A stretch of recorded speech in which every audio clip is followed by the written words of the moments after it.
Hi everyone. కాజు టమాటా ములక్కాయ curry restaurant స్టైల్లో ఒకసారి ప్యాన్ పెట్టుకొని ఆయిల్ యాడ్ చేసుకోవాలి. ఈ ఆయిల్ కాగాక కాస్త జీలకర్ర, కాస్త కసూరి మేతి వేసి ఫ్రై చేసుకోవాలి. ఇవి కొద్దిగా ఫ్రై అయ్యాక ఆనియన్స్ కూడా సన్నగా కట్ చేసి యాడ్ చేసుకొని ఇవి కాస్త ఫ్రై అయ్యాక ఫ్రెష్ అల్లం వెల్లుల్లి పేస్ట్, కొద్దిగా పసుపు, కొద్దిగా ఉప్పు కూడా యాడ్ చేసి ఫ్రై చేసుకోవాలి. అల్లం వెల్లుల్లి పేస్ట్ యాడ్ చేయగానే వెంటనే ములక్కాయలు యాడ్ చేయకూడదు. కాస్త అల్లం వెల్లుల్లి పేస్ట్ ఫ్రై అయిన తర్వాత ములక్కాయలు అనేది యాడ్ చేసుకోవాలి. ఈ ములక్కాయలు కూడా చాలా వరకు ఫ్రై అయిన తర్వాత కాజు, టమాటా, గసగసాలు నానబెట్టి పేస్ట్ చేసి యాడ్ చేసుకోవాలి.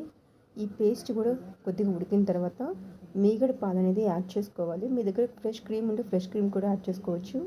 కర్రీ 80% ఉడికిన తర్వాత కారం, ఉప్పు సరిపడా యాడ్ చేసుకొని కొద్దిగా ధనియాల పొడి, గరం మసాలా కూడా యాడ్ చేసుకొని నూనె పైకి తేలే వరకు ఉడికించుకొని సర్వ్ చేసుకోవడమే.